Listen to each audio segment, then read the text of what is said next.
할렐루야. 오늘도 말씀을 사모하는 우리 성도님들 위해 하나님의 은혜가 충만하기를 기도합니다. 오늘의 성경 통독은 역대하 33장에서 36장까지의 말씀입니다. 오늘은 역대하 35장의 말씀을 통하여 우리에게 불행하게 보이는 일이 사실은 축복일 수 있습니다. 라는 말씀으로 은혜를 나누겠습니다. 오늘의 본문 역대하 35장 24절 말씀입니다.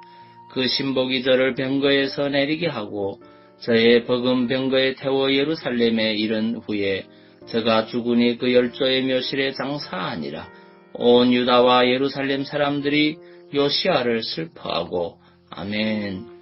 역대하 35장은 요시야의 유월절 행사와 요시야의 죽음에 대해 다루고 있습니다. 24절은 요시야의 죽음과 장사에 대한 내용입니다. 이제 39세가 된 요시야의 죽음은 참으로 불행한 죽음이라고 아니할 수 없습니다. 더욱이 요시야는 8세에 즉위하여 나라를 위하여 얼마나 열심히 일하였습니까? 국군이 기울 대로 기울여진 나라를 다시 세우기 위하여 얼마나 심혈을 기울였습니까?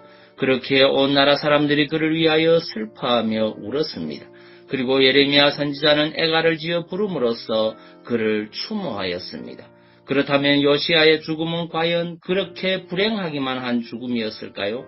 요시야의 죽음이 남유다 전체로 보아서는 비극적인 일이지만 요시야 개인으로 봐서는 비극적인 일이라고만 할 수는 없습니다. 그의 죽음은 오히려 그의 사후 남유다의 멸망 과정에 있었던 일련의 비극적인 사건을 경험하지 않게 하려는 하나님의 배려의 결과였습니다.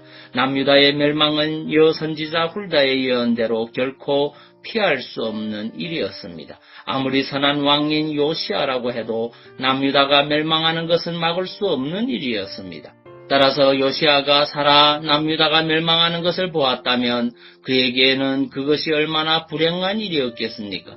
남유다가 멸망할 당시의 왕이었던 시드기야는 나라가 유린되고 그의 처자식들이 자기 눈앞에서 살육당하는 것을 지켜보아야만 하였습니다. 그리고 그 자신도 눈이 뽑힌 채 바벨론으로 끌려가야만 하였습니다. 만일 요시야가 끝까지 생존하였다면 이러한 비극의 주인공이 되었을 것입니다. 그러나 하나님은 요시야가 이러한 불행한 상황에 처하는 것을 원치 않았습니다. 그것은 요시야가 당신께 충성스러운 인물이었기 때문입니다. 그래서 하나님은 요시야 당대에는 유다를 멸하지 않기로 하시고 그가 평안히 열조의 묘실에 들어간 후에 유다를 멸하기로 하셨습니다. 오늘 본문의 요시야의 죽음은 바로 이러한 하나님의 약속의 차원에서 이루어진 것이라고 하겠습니다. 요시야의 죽음은 그 자체로는 비극적인 것처럼 보이지만 그의 시신이 유린되지 않고 열조의 묘실에 들어갔다는 점, 또 나라가 멸망하는 비극을 목도하지 않았다는 점에서 오히려 하나님의 축복이라고 할 수 있는 것입니다. 여러분, 이렇게 우리 성도들에게는 사람의 눈으로 보기에 불행한 것처럼 보이는 일들도 사실은 축복일 수 있습니다. 어떤 성도에게는 사업의 실패가 불행한 일처럼 보이지만 궁극적으로 보면 그것이 축복일 수 있고 어떤 성도에게는 중한 질병이 불행한 일처럼 보이지만 그것이 오히려 축복이 되는 경우도 있습니다. 그러므로 우리는 나타난 현상으로만 일희일비할 것이 아닙니다. 오히려 그 가운데 하나님의 뜻을 발견하기에 힘쓰고 특히 우리에게 불행해 보이는 일까지도 하나님은 궁극적으로 우리의 축복이 되게 하신다는 것을 확신하고 불행한 상황을 만날지라도 믿음으로 인내하며 소망을 잃지 말아야 하겠습니다.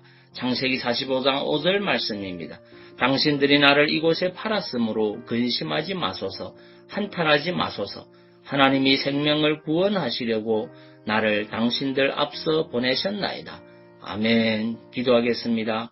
사랑의 주님, 우리에게 불행하게 보이는 일이 사실은 축복일 수 있다는 사실을 고백합니다. 모든 상황 가운데서 낙심하고 좌절하는 것이 아니라 주님의 뜻을 분별할 수 있는 지혜 있는 성도가 되게 하옵소서.